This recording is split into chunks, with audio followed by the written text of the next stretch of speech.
And now for the gecko room. Funnily enough, we still call it the gecko room, but there's probably less than half the amount of geckos in here when compared to other species. So we're gonna do a quick full 360, and then we're gonna zoom out. So we're gonna stand in the corner. So this is the cool room. This is actually where the office used to be. So as I've mentioned in previous videos and posts, we're really downsizing the amount of the geckos we have, like the new Caledonians, the Cresties, the Gargoyles, and things like that, and the day geckos as well. And we are slowly transitioning over to almost exclusive old world Asian rat snakes. So we're just gonna kind of quickly do a quick turn this way. So this one right here, this is one of our female rhino rat snakes. She's our blue female. There she is right there. This is on wheels, so that way it can be pulled and moved forward, because that is actually the pull down for the ceiling to get up into the storage, as well as the ventilation for this. We have 2 different humidifiers in here, as well as that, to keep the temps cool and the humidity up during the summertime. Empty cage, crested gecko, crested gecko. Here is our male blue rhino rat snake right there. Here is the female red-tailed rat snake, who is probably in there. Female Japanese rat snake, trinket rat snake, standing day gecko, Asian chubby frogs, crested gecko, Amazon milk frogs, crested gecko, crested gecko, crested gecko. Up here is our male Japanese rat snake. He's a Kunashir Island. There he is.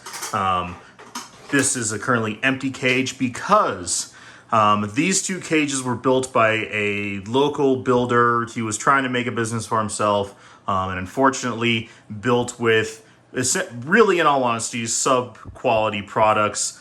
This plexiglass is very flexible, that you can see here. That's why they have to be kept in place with those. We even had snakes get out of this, so this is currently just sitting empty with the plant that unfortunately didn't make it. But yeah, like, snakes just easily pushed through that. Down here is our other female rhino rat snake, which there she is hanging out all the way there in the back. She's been super active since she laid her eggs. Unfortunately, I don't think any of them are going to be viable long term. Here are our 2 female 2022 mandarin rat snakes, crested gecko, actually gargoyle gecko.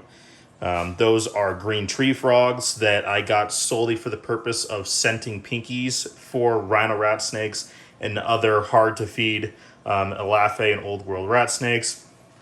Here are a trio of Russian rats that we've shown off before. Here's the older female. Here is the male, who is always... Where's his face? He's over there. No, his face is right here. There we go. There's his face. Who's always ready to eat. And then the very bright yellow girl, wherever she is, right under there. Down here we have our male rhino rat snake, the one that we kept from her. He's starting to turn, I don't know if he's going to turn green or blue just yet. He's probably going to stay relatively small too. It was a really weird clutch. I know I've talked about it in the previous videos. Here's our older male mandarin rat snake. I know what that says, but that's a male mandarin rat snake, so that's our trio there. And then we have our 2 eventual pairs of rhino rat snakes, male, female, female, male. Under here we have our single little axolotl. Not sure where he is. He's in there somewhere. There he is. There's his little butt. Our 1 little axolotl in here. And then we have crested gecko, gargoyle gecko, crested gecko, and giant crimson day gecko. So relatively small in here. Eventually, a lot of these geckos are going to go away. Stuff is going to be moved. This will probably be put onto wheels, and then other longer cages made for more snakes will be put into here, and eventually like the mandarin rats, they'll be moving into those things. We're going to get other old rat snakes, maybe bamboo rats, Mullendorf rats, and all of that. So that is the last room for here.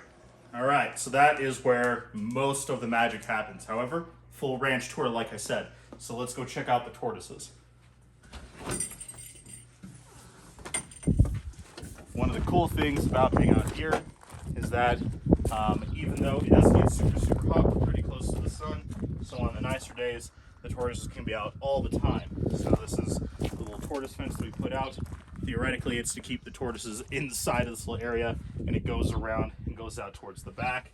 So here we go. This used to be a chicken coop that we have kind of retrofitted a little bit. This is Toaster. He's relatively new. He's a big male sulcata tortoise. He's already destroyed his food. Over there is Pothole. We used to have another big sulcata tortoise named Speed Bump, so his name made a little bit more sense. Unfortunately, he died of a respiratory infection last year. So we still have Pothole, and then recently we got in Toaster. And then, this is their inside and during the winter time. So we have ventilation, 1 heater, 2 heater, basking for them. And then over here, these guys are also relatively new. And I thought, oh, he is back here. So here, let's actually show back here. So this little leopard tortoise is named Ego. So we have Toaster and we have Ego, and there's actually one other tortoise in here, and more than likely he is under here. And that is actually a pancake tortoise, and his name is Lodkey. They seem to be doing pretty well in here. The leopard tortoise eventually will be getting large enough to where he will move down there. I say he, I'm not really sure yet. Then the pancake tortoise is going to stay in here. They don't get super huge. And these guys are actually really weird. They really like to climb. They will get up and down rock walls. And that's why this setup as a tortoise table seems kind of weird. And that's because, is he under here? No, he's not under there. Lodkey, the pancake tortoise, will get under here, climb up there. He will get on top of here to bask. And he will get under. He will climb all over the place, even though he's only like this big. I was hoping to catch him. Usually when they get fresh greens in addition to their hay and pellets, and usually on the days where I give him fresh greens, he'll come out. But guess not this time, so we got to stick with just Ego over there, as well as, again, Toaster and Pothole. All right, so now we're going to go inside of essentially what is our guest house and the cooking facility. So you didn't see it in the very beginning. This is Dominic. This is Dominic, Arthur, Hitch. These are the boys, the bad boys. So in case you couldn't see exactly how big they are, this is how, at the beginning of the video, this is how big they are in person. So keep in mind, this is Arthur. He's the puppy. He's not even a full year old yet. He will likely be bigger than Dominic, his dad. Hey, Hitchcock. But we're going to head inside. Just wanted to kind of show off the dogs a little bit before we go in. Hey, Hitch.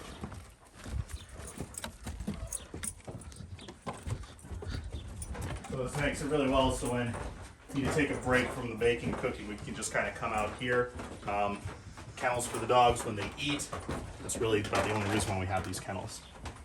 So inside here, so this is, again, just a kind of the back house is what we just kind of call it. This is the house that typically there are no animals in, and we keep it very clean for everybody because this is where I do all of the baking. So all the snakes and cakes people that were like, you're making cookies with all of this nonsense going on, this is how we're able to do it.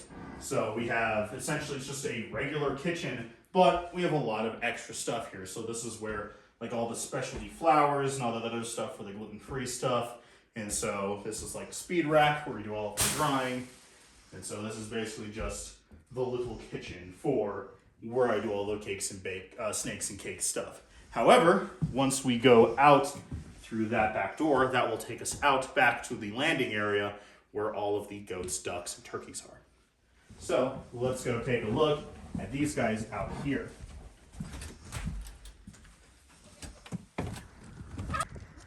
Okay, so in like the time it took to do all of the stuff on the inside of the buildings, the weather came in and now it's overcast and it's starting to rain a little bit, and it's actually probably going to snow tonight. But I want to get this video out for all of you all because you've supported me thus far, so we're going to get into it. So I'm going to talk with the headset on, and hopefully it'll come through. But if the wind is too loud and it doesn't sound good, we'll just do a voiceover. So we'll see how this goes. So here we have the kind of landing area for all of the outdoor pens that we have, at least during the nighttime and during the winter time. So yeah, you can see the wind coming in. So that's where we store like the hay and stuff. That's where we store the straw, which that should be over there. I'm not actually sure why it's over there right now, but whatever may have you. So this is kind of like the loading area, the landing area, if we're gonna like quarantine or isolate a bird or puppy or like a kid, then this is where they are separate from them, but they still obviously contact, but they can't physically be gotten at. Think of it kind of like a zoo. So let's get into the bird pen, and we'll get to the goats. Thing about, we don't actually have any chickens. We have ducks and we have turkeys. This is the doctor. Hello, the doctor. What's your buddy? What's your buddy? And then that's Rory. And then the one back there is Amy. So for the Doctor Whovians, I think that's what you guys are called. Partner really is into Doctor Who.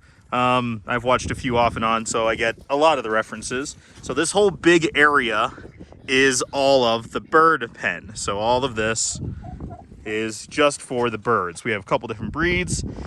We have mainly Muscovy ducks. Muscovy ducks are actually a South American breed.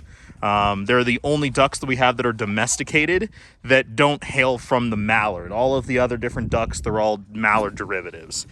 Same with like the turkeys. There's only one species of turkey that we have in domestication.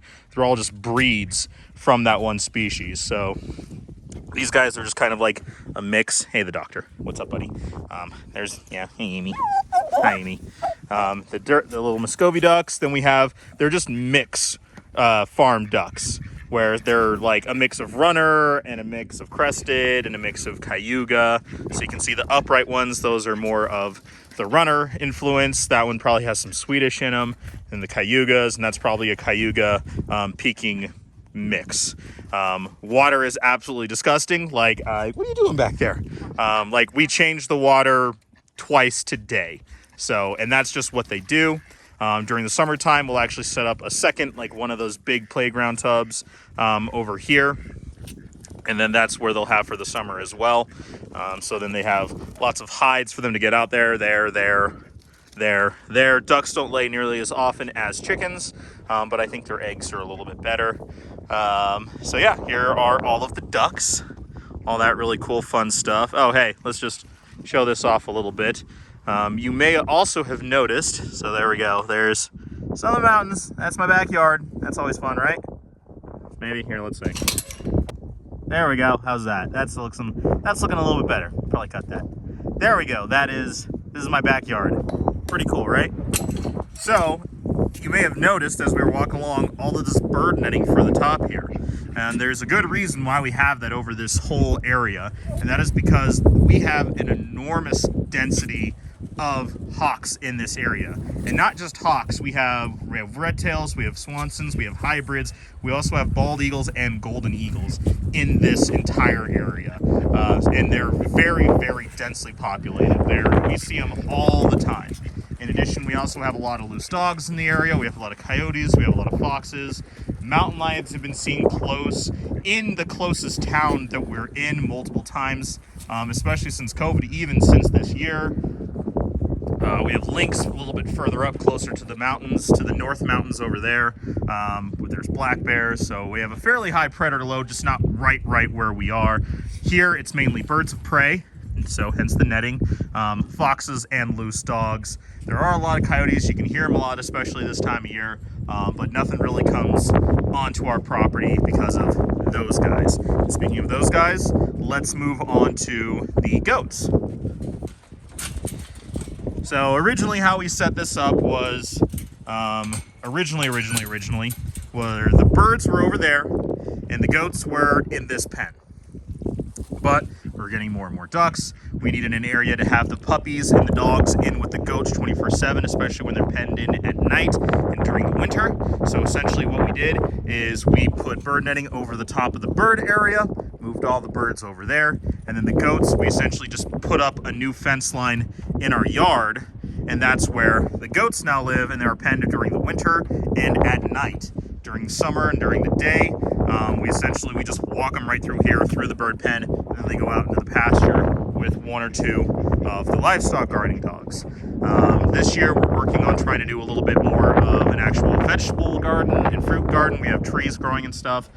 So I need to put up more fencing to keep these awful little horrible animals, you Valkyrie, from getting into the herbs and the vegetable garden. Otherwise they would probably be going out in the next 2 weeks until it gets a little bit more green and we let them free roam. Otherwise they're in here eating the alfalfa that you saw penned up over there. So we have 6 goats, 2 are Oberhassi does, we have 2 withers, and then we have 2 Nigerian does over there. So these 2 here, so this is Valkyrie, and that's Merida. Merida's a jerk butt. Valkyrie puts up with me for the most part. They're Oberhassis, so they're a Swiss dairy goat. Yeah, hi, how are you? If you ever have goats, they're highly destructive. This was brand new that I built in December. So this summer I get to pull all these panels off, re-put in insulation, redo the top part of the roof because they jump onto the roof and get on top of there and bounce around, and redo all of that. Yeah, hi, what's up? Hi, how are you? Yes, hi. Sorry, this is POV style, but don't eat this. See, this is what they do. This is what they do. This is what goats do. So there's Chess, there's Hitch. They're in here right now because they are not out free roaming right now this time of the year. We will just rotate the dogs in here throughout the day or all night or several days at a time with the dogs in here with the goats. When the puppies were born, they were actually inside until they were about 4 weeks old, and then they moved out here and they lived in this pen until they were old enough to just kind of intermix, and we were starting to train them all over the place. So those are those 2. Let's go over here. Let's look at the Nigerian girls. There they go. They're freaked out right now because I was running around chasing them. They got into the bird pen. It's not like there's any issues with them. They've been in and amongst themselves in the past before, but I was chasing them around to get them back in here as we were getting ready to film this little section, so they're a little freaked out. But the little girl right there, that is Glimmer. The little white and black one. The little brown one is Adora. Let's see if we can hide. So for all of you She-Ra fans out there. And then the 2 big wither boys, those guys are just little mixes. Yeah, see, they're just gonna be, that's Wade. That's Wade, that's Franklin. Franklin actually has blue eyes, not that I'll let you actually see that. Would you stop it? Freaking Valkyrie over here, always trying to eat me. See, there you go. Hey, Glimmer. Hey, Glimmer, how are you? Yes, hi, Glimmer. So Franklin, he has blue eyes. They were supposed to be mini Nubian crosses, but as it turns out, their dad is a boar, which, if any of you know anything about goat breeds, those are the meat goats. Those are like the 200-pound big billies. So they're a lot bigger than what they were supposed to be. So the mini Nubians are like a Nubian cross with the Nigerian dwarfs. And as it turns out, super not the case. They were not supposed to be debudded, which is why they don't have horns like Valkyrie and Merida. And even though they were hand-raised, they are absolutely terrified of people 90% of the time. So that's why really the only ones that ever follow me are Valkyrie and Merida here. And then a little bit Glimmer. Hi, yes, hi. Hey, Franklin. And they absolutely know their names. They know when it's time to come in during the nighttime. Hey, would you stop? Would you stop trying to eat me, please? Would you stop trying to eat me, please? That's all you do, huh? That's all you do. You're always trying to eat me. Oh, Merida. Oh, Merida. Arr. But yeah, so goats, that's also what we do here on the ranch. None of them, we're not doing anything with the goat milk products because I'm the only one here 20 all the time, and that is a lot of work just dealing with reptiles, let alone these guys. And the only way to really get milk is if they are, you put a billy in here with them and then they actually go kid. And then you have to sit there and get a milking stand and all that other stuff. And that's just a whole process that I do not have the time to deal with. So maybe in the future. So even though these guys are really good milkers, they're just good for like a petting zoo. And that's what Valkyrie is doing right here. So there she is. Hi, Valkyrie. There's a little... So that is the outside here. This is their interior pens again. Stop trying to eat me.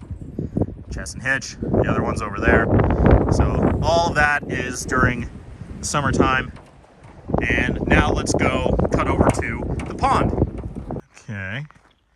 So now we're going to go take a look at the pond, which I know for a fact the turtles are still hanging in from over winter. So here is our pond. It's because we have an artesianal well. Basically it means that there is a pump for the well and it does kick on sometimes, but basically the water just kind of free flows constantly. And so because of that, essentially they just kind of made a setup to where because it's flowing all the time, they just made one go right here to a pond, and then that's our drainage field. And then the rest is actually for use for the different buildings. The 2 turtles that were essentially rescues / surrenders slash, I don't know the entirety of the situation, but it was a yellow belly slider and a red-eared slider. We put them in here last year, and most of the time I see the yellow slider floating at the top. He heard me when I came out, so he already dipped down. The red-eared slider is typically the one who darts down super quickly. So that's why we usually don't see these guys, but a lot of the times here we're actually going to do a walk around because there's a very good chance that there are some garter snakes. Let's see if we can walk slowly.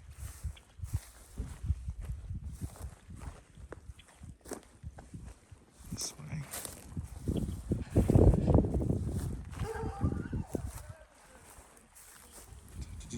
There we go, there we go, there we go.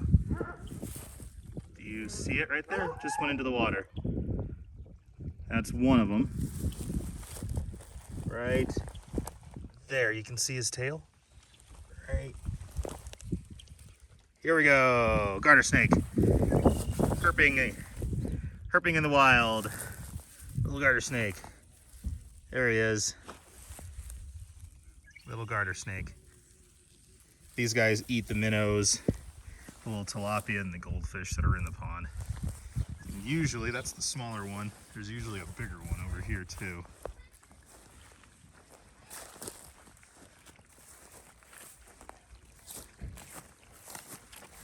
Over here. So usually he's hanging out like right there. But if not, then sometimes they would be basking right there. But there we go. So lucky for you guys, you got the little wild snake. And so you can see, there you go, there's the little goldfish.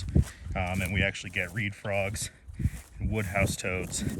Not reed frogs, mountain cricket frogs and woodhouse toads that come along here. So this is technically another like little bog you can kind of see here. So it can get pretty loud during the summer. The only downsides are the mosquitoes, but they feed the toads, so hey, that totally works just fine. All right, so all done with everything outside. All that's left is quarantine and the office. So here's our quarantine. It's the only snakes, the only snakes in this building other than our green tree python, which is over in the living room. Probably not going to show that because this is our living room. Don't really need to show that. But he's an old biak. He's like 8 years old and lives in a Exoterra skyscraper. He's really good at knocking down his perches. So here's quarantine, just a 28 quart, 32 quart. I try not to get too many animals in at a time because I will do anywhere from a 3 to a 6 month quarantine, and every time we add a new animal, that clock resets. So for instance, like this girl right here, she is the, oh Lord, I kept this because I don't know everything that's in her. She is a super lesser, possible black pewter, vanilla cream, hidden gene woma, possible visual clown, or 66% head clown from Sloan Reptiles that I won at a US ARC auction that they put up. So that's her. So she's in here. Got her in February. And then I got more animals that clock reset. Not going to show everybody off, but, you know, got some new stuff to do with some recessive projects. And then, like, this big special girl to make GHI crystals, and then this girl here, who I'm super excited about, that we picked up at the Wyoming show, who was an Enchi Orange Dream calico to plug into our calico project. So another really nice high white calico to do some cool stuff with.